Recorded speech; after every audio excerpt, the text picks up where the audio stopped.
Brain and bright classes में आपका स्वागत है। मैं पंकज विश्वकर्मा। आज क्लास 12 का भौतिक विज्ञान का फर्स्ट चैप्टर विद्युत आवेश तथा क्षेत्र के बारे में कुछ बताऊंगा। तो सबसे पहले हम जानते हैं कि विद्युत आवेश क्या होता है। ठीक है, तो विद्युत क्या होता है, इसको अंग्रेजी में इलेक्ट्रिक कहते हैं, इलेक्ट्रिक। ठीक है, तो एक अमेरिका के साइंटिस्ट थे, बेंजामिन फ्रैंकलिन नामक एक वैज्ञानिक थे। तो पतंग उड़ा रहे थे, तो ये उनकी पतंग थी। तो ये पतंग उड़ा रहे थे, तो मौसम क्या हुआ, ख़राब हुआ, जिसके कारण यहाँ पे लाइनिंग होने लगी। लाइनिंग क्यों हुई? क्योंकि दो बादल आपस में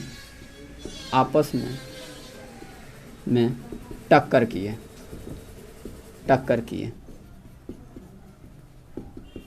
ठीक है, दो बादल आपस में टक्कर किए, जिस वजह से यहाँ पे लाइनिंग लगी होने, और उसके थ्रू यहाँ पे उस साइंटिस्ट यानी कि जो अमेरिका वैज्ञानिक थे, कि ये वैज्ञानिक बेंजामिन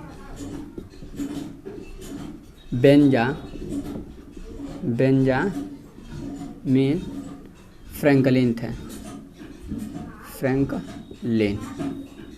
तो जब आपस में बादल टकराए तो लाइटनिंग लगी होने, और जिस वजह से उनको क्या लगा, झटका लगा।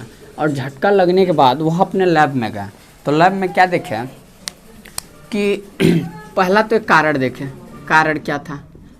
तो बिजली कहाँ से बनी? घर्षण से, यानी कि दो बादल आपस में टक्कर किए, जिस वजह से उन दो बादल के बीच में क्या हुआ, घर्षण हुआ। घर्षण के कारण ही क्या बना, विद्युत बना। ठीक है, लेकिन इसमें इन्होंने डस्टर इधर है,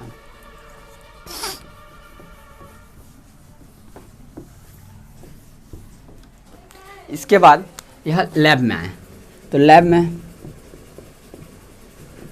में प्रयोग किए, और बेंजामिन फ्रैंकलिन के साथ साथ 2-3 और साइंटिस्ट हैं जिन्होंने क्या किया, प्रयोग किया लैब में। तो लैब में प्रयोग क्या किया, एक मान लेते हैं छड़ है, एक कांच की छड़ है। ठीक है, इसको स्वतंत्रता पूर्वक लटका देते हैं, और इस छड़ को कांच की छड़ को बिल्ली के खाल से रगड़ दिए। बिल्ली के खाल से रगड़ दिए। ठीक, और एक दूसरा कांच की छड़ लेके इसके पास लाए। यही कांच का, ये भी क्या है, छड़ है, कांच का छड़। इस वाले छड़ को बिल्ली के खाल से रगड़ दिए, और इस वाले छड़ को वैसे कैसे, और इन दोनों को आपस में लाए। तो देखिए एक दूसरे को क्या कर दे रही है, प्रतिकर्षित कर रही है, यानी कि एक दूसरे को रिफल कर दे रही है, यानी प्रतिकर्षित कर रही है। ठीक, दूसरा प्रयोग इन्होंने क्या किया कि कांच का छड़, इस कांच की है, क्या है, कांच का छड़ है। ठीक, और दूसरा एक एबोनाइट एक पदार्थ होती है, एबोनाइट एक पदार्थ होती है। तो एबोनाइट की छड़ लिए और एक दूसरे के पास लाए। तो इन्होंने क्या देखा, एक दूसरे के पास लाने पे इन्होंने क्या देखा, एक दूसरे को यह आकर्षित कर रही है, आकर्षित कर रही है। एक दूसरे को क्या कर रही है, आकर्षित कर रही है। यहाँ पे एक दूसरे को प्रतिकर्षित कर रही है, और यहाँ पे एक दूसरे को आकर्षित कर रही है। लेकिन यह कंफर्म में नहीं था कि हमारा कांच की छड़ धनात्मक है कि एबोनाइट की छड़ धनात्मक है या ऋणात्मक है। यह डिसाइड नहीं हो पाया कि कौन धनात्मक है और कौन ऋणात्मक है। लेकिन कुछ छड़ों के लिए अगर कांच की छड़ को उन्होंने पॉजिटिव मान लिया तो यहाँ पे कांच की छड़ पॉजिटिव होगी, तब एबोनाइट की छड़ क्या होगी, निगेटिव होगी। तब ये एक दूसरे को आकर्षित करेंगे, नहीं तो फिर क्या करेंगे, प्रतिकर्षित करेंगे। ठीक, लेकिन यहाँ पे यह कंफर्म नहीं था कि कौन सा छड़ पॉजिटिव है कौन सा छड़ निगेटिव है, लेकिन दोनों का अगर इस स्थिति में इसको हम प्लस लेते हैं तो एबोनाइट की छड़ क्या होगी, नेगेटिव होगी। अगर हम अब इसको पहचान करने के लिए उन्होंने लैब में एक और सिद्धांत किया और इसको पहचानने के लिए एक नया और इसको हम मिटा देते हैं। अब इसको जानने के लिए फिर एक बार फिर टेस्ट किया गया जिसका नाम दिया गया आवेश उत्पत्ति का सिद्धांत या आवेश का इलेक्ट्रॉनिक सिद्धांत। तो दूसरा है हमारा आवेश का इलेक्ट्रॉनिक सिद्धांत। उसी में हमको बताएंगे आपको कि आवेश कौन होते हैं, धनात्मक कौन होते हैं, ऋणात्मक और कौन। तो इसको हम मिटा देते हैं।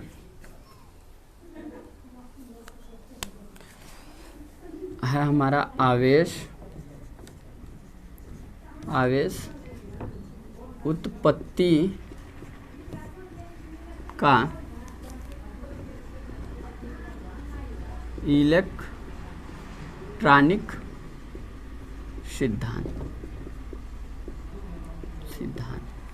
कभी कभी या इंटरमीडिएट में का 2 मार्क्स का कभी कभी क्वेश्चन कर ली जाती है कि आवेश उत्पत्ति का सिद्धांत क्या होता है। इसे इंग्लिश में इलेक्ट्रॉनिक थ्योरी ऑफ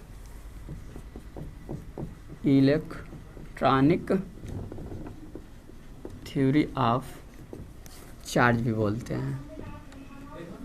मान लेते हैं कि यह कोई एक हमारा पदार्थ है, ठीक है, और यह एक दूसरी पदार्थ है, फर्स्ट मेटल और सेकंड है, ठीक है, फर्स्ट और सेकंड।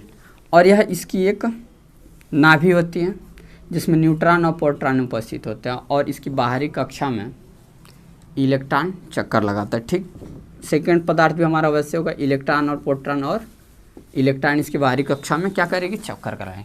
तो इन दोनों पदार्थ के बीच में हम क्या करते हैं, घर्षण करते हैं। तो घर्षण करने के बाद एक पदार्थ एक या दोनों पदार्थ को, या लिख देते हैं सीधा, पदार्थ को घर्षण करने पर पदार्थ को वह ऊर्जा मिलेगी, वह ऊर्जा प्राप्त होगी, वह ऊर्जा प्राप्त होगी। यानी कि घर्षण करने पर पदार्थ को वह ऊर्जा प्राप्त होगी। तो वह ऊर्जा प्राप्त होगी तो इसमें इस पदार्थ से हो सकता है इलेक्ट्रॉन इधर आ जाए, या हो सकता है इस पदार्थ से इलेक्ट्रॉन इधर आ जाए। मान लेते हैं कि यहाँ से इलेक्ट्रॉन हमारा, मार्कर सेकेंड, मान लेते हैं कि इस वाले पदार्थ से इलेक्ट्रॉन इधर आ रहा है, ठीक है। तब तो हाई पदार्थ क्या होगा, धनात्मक होगा, और हाई पदार्थ क्या हो जाएगा, ऋणात्मक होगा, ऋणात्मक होगा, ऋणात्मक होगा। यानी कि हम जान लेते हैं कि धनात्मक चार्ज क्या होता है, धनात्मक चार्ज क्या होता है, धनात्मक आवेश क्या होगा, आवेश, और दूसरा क्या होगा, ऋणात्मक आवेश क्या होगा। तो धनात्मक आवेश क्या कर रहा है, एक इलेक्ट्रॉन का उत्सर्जन कर रहा है, यानी कि एक इलेक्ट्रॉन का उत्सर्जन कर रहा है, करता है, ठीक है। और ऋणात्मक आवेश क्या कर रहा है, यानी कि एक इलेक्ट्रॉन का ग्रहण कर रहा है, ग्रहण करता है। यानी कि इसको उत्सर्जन को हम त्याग भी लिख सकते हैं, यानी कि एक इलेक्ट्रॉन का त्याग करेगा तो धनावेश बन जाएगा, और एक इलेक्ट्रॉन ग्रहण करता है तो ऋणावेश बन जाता है। इसी को हम कहते हैं आवेश उत्पत्ति का सिद्धांत। यानी कि किन्हीं दो पदार्थों को घर्षण कराने पर दूसरे वाले पदार्थ का, दूसरे पदार्थ में वह ऊर्जा प्राप्त करके एक इलेक्ट्रॉन का त्याग कर देती है, जिसे हम आवेश उत्पत्ति का सिद्धांत भी कहते हैं। इसके बाद नेक्स्ट हेडिंग क्या है? आवेश का क्वांटिमीकरण।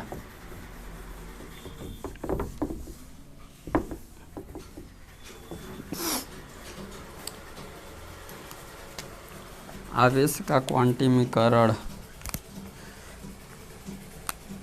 आवेश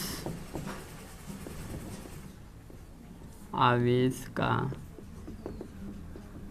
क्वांटिमीकरण, इसको अंग्रेजी में कहेंगे क्वांटिजेशन, क्वांटिजेशन ऑफ इलेक्ट्रिक, या क्वांटिजेशन आप चार्ज भी बोल सकते हैं। सबसे पहले इसका हम फार्मूला देखते हैं क्या होता है। Q बराबर N इंटू E, ये इसका फार्मूला होता है। तो Q बराबर क्या होगा? Q बराबर होता है कुल पदार्थ की कुल आवेश, और E बराबर होता है कि पदार्थ एक इलेक्ट्रॉन पर आवेश, और हम जानते हैं कि एक इलेक्ट्रॉन पर आवेश होता है 1.6 × 10⁻19 कूलाम, और N क्या है? पूर्ण गुणज होता है, गुणज, यानी कि किसी, इसको हम कह सकते हैं किसी पदार्थ की कुल आवेश की मात्रा एक इलेक्ट्रॉन पर उपस्थित आवेश का पूर्ण गुणज है। पूर्ण गुणज का मतलब कि इलेक्ट्रॉन अगर हो सकता है तो ±1 हो सकता है, ±2 हो सकता है, ±3 हो सकता है, या 4-5, लेकिन 5/2 नहीं हो सकता है, 4/5, मतलब भिन्नात्मक रूप में नहीं हो सकता है। ±1, ±2, ±3 ऐसे हो सकता है। इसी को हम कहते हैं पूर्ण गुणज के रूप में ही क्या होना चाहिए, हमारा इलेक्ट्रॉन का जो हो वो पूर्ण गुणज में हो। यानी कि इसका परिभाषा क्या लेंगे? किसी पदार्थ की कुल आवेश की मात्रा, उस पर उपस्थित एक इलेक्ट्रॉन पर आवेश का पूर्ण गुणज होता है, जिसे हम आवेश का क्वांटिमीकरण कहते हैं। एक बार और, किसी पदार्थ की कुल आवेश की मात्रा उसके एक इलेक्ट्रॉन पर उपस्थित आवेश का पूर्ण गुणज होता है, जिसे हम आवेश का क्वांटिमीकरण कहते हैं। अब इसके बाद अगला हेडिंग,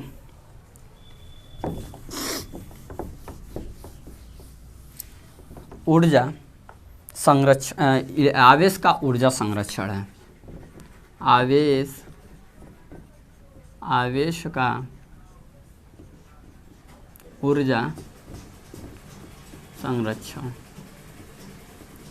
आवेश का ऊर्जा संरक्षण। इसके पहले हम जानते हैं कि ऊर्जा संरक्षण तो हम पढ़ चुके हैं कि ऊर्जा संरक्षण का नियम क्या होता है। यानी कि ऊर्जा क्या होती है, एक रूप से दूसरे रूप में हम रूपांतरण कर सकते हैं, लेकिन इसको हम क्या कर सकते, ऊर्जा को कभी नष्ट नहीं कर सकते। एक रूप से दूसरे रूप में हम रूपांतरण कर, जैसे कि हम आवेश में इलेक्ट्रॉन की उत्पत्ति पढ़े थे, तो एक पदार्थ हमारे था, दूसरा पदार्थ ही था। इसमें से क्या हुआ था, एक इलेक्ट्रॉन को त्याग किया था, जिससे है धन बन गया था, और है ये पदार्थ ऋणात्मक बन गया था। तो एक इलेक्ट्रॉन का क्या कर रहा है, उत्सर्जन कर रहा है, ग्रहण कर रहा है, यानी कि त्याग रहा है और ग्रहण कर रहा है, जिस वजह से धनात्मक आवेश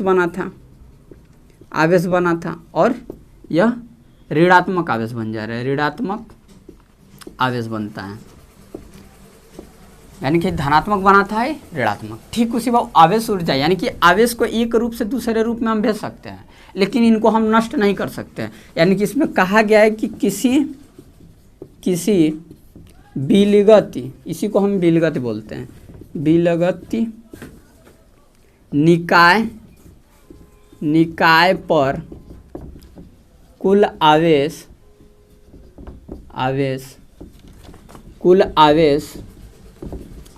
क्या होता है, नियत होती है। यानी कि आवेश आवेश का ऊर्जा संरक्षण में कि किसी पदार्थ की या किसी विलगत निकाय पर कुल आवेश क्या होता है, नियत होता है। यही हमारा आवेश ऊर्जा संरक्षण का सिद्धांत होता है। अब इसके बाद नेक्स्ट जो है हमारा कूलाम का नियम है। कूलाम का नियम,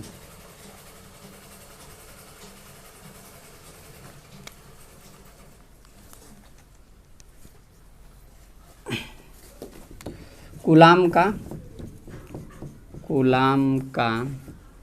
नियम। कूलाम का नियम क्या होता है?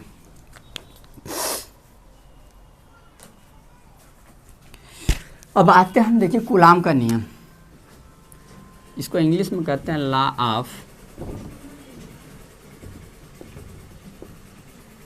कूलाम। ठीक है, कूलाम का नियम। देखिए कूलाम ने अपने नियम में दो स्टेटमेंट दिया। पहले तो हम देखते हैं, मान लेते हैं कि यह कोई आवेश है, इसको Q1। इसके पहले हम गुरुत्वाकर्षण का नियम भी पढ़े थे, जिनमें गुरुत्वाकर्षण के नियम में क्या था। चलिए 1 मिनट देख लेते हैं गुरुत्वाकर्षण क्या होता है। गुरुत्वाकर्षण का नियम, न्यूटन का गुरुत्वाकर्षण नियम जो था वो किन्हीं दो पिंडों के मध्य है, यानी कि दो पिंड थे, का द्रव्यमान m1 था, एक पिंडों का द्रव्यमान m2 था।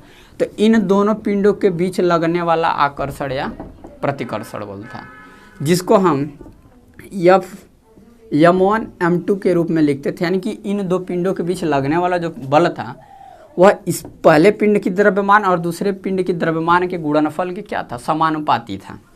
ठीक है, और इन दो पिंडों के बीच की दूरी मान लेते यदि r हो, तो इन दो पिंडों के बीच की दूरी के वर्ग के क्या था, व्युत्क्रमानुपाती था।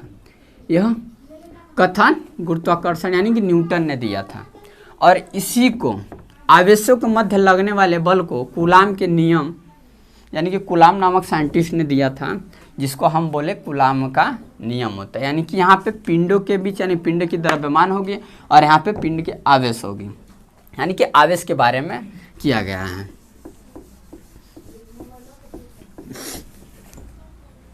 ठीक है, तो मान लेते हैं कि यहाँ पे एक आवेश हमारा, एक आवेश Q1 है और दूसरा आवेश हमारा Q2 है, और इनकी बीच की दूरी r है, बीच की दूरी r है।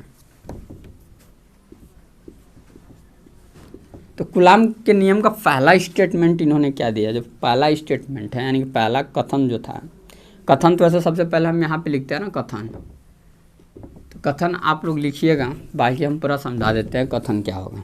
फर्स्ट जो था कूलाम ने कहा क्या कि किन्हीं दो आवेश के मध्य लगने वाला आकर्षण या प्रतिकर्षण बल, यही दो बल लगेगा, या तो आकर्षण होगा या तो फिर प्रतिकर्षण होगा।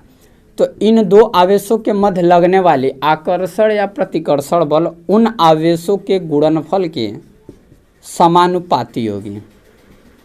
यानी कि पहला स्टेटमेंट इन्होंने क्या दिया कि इन दो आवेशों के मध्य लगने वाले आकर्षण या प्रतिकर्षण बल इन दो आवेशों के गुणनफल के अनुक्रमानुपाती होगी, फर्स्ट। दूसरा इन्होंने क्या दिया कि इन दो आवेशों के बीच की दूरी, यानी कि इन दो आवेशों के बीच की दूरी r है। ठीक है, तो इसके वर्ग के व्युत्क्रमानुपाती होती है। यानी कि दूसरा स्टेटमेंट क्या दिया इन्होंने कि दो आवेशों के बीच की दूरी के वर्ग के व्युत्क्रमानुपाती होती है। और एक और दो इक्वेशन को अगर हम ऐड करते हैं तो जो अंश में है उसको हम अंश में लिखेंगे और जो हर में है उसे हम हर में लिखते हैं। यानी कि F प्रोपोर्शनल Q1 Q2 बट्टे r², यही था कूलाम का नियम। स्टेटमेंट एक बार और देख लीजिए, किन्हीं दो आवेश के मध्य लगने वाला आकर्षण या प्रतिकर्षण बल इन दो आवेशों के गुणनफल के अनुक्रमानुपाती होगा तथा उनकी बीच की दूरी के वर्ग के व्युत्क्रमानुपाती होगा, जिसे हम कूलाम का नियम कहते हैं। एक बार और, किन्हीं दो आवेशों के मध्य लगने वाली आकर्षण या प्रतिकर्षण बल इन दो आवेशों के गुणनफल के अनुक्रमानुपाती होगा तथा इनके बीच की दूरी के वर्ग के व्युत्क्रमानुपाती होगा, जिसे हम कूलाम का नियम कहते हैं। और आगे हम चलते हैं इसके और आगे, यानी कि F proportional Q1 Q2 upon R square. ठीक है, यह रिलेशन हमारा 3 बनत, लेकिन जब प्रोपोर्शनल हटता है तो वहाँ पे कुछ हम नियत लेते हैं। मान लिए K ले रहे हैं, Q1 Q2 upon R square, जहाँ K क्या है, यह नियत है, नियत है। ठीक है, यदि K बराबर इकाई मान लेते हैं 1, तो F बराबर Q1 Q2 upon R square. CGS पद्धति लिखिए, सीजीएस में मान लेते हैं, सीजीएस पद्धति में यदि K बराबर 1 मान लेते हैं तो F बराबर क्या होगा, Q1 Q2 upon R square, इसका मात्रा होगा डायन। अगर यही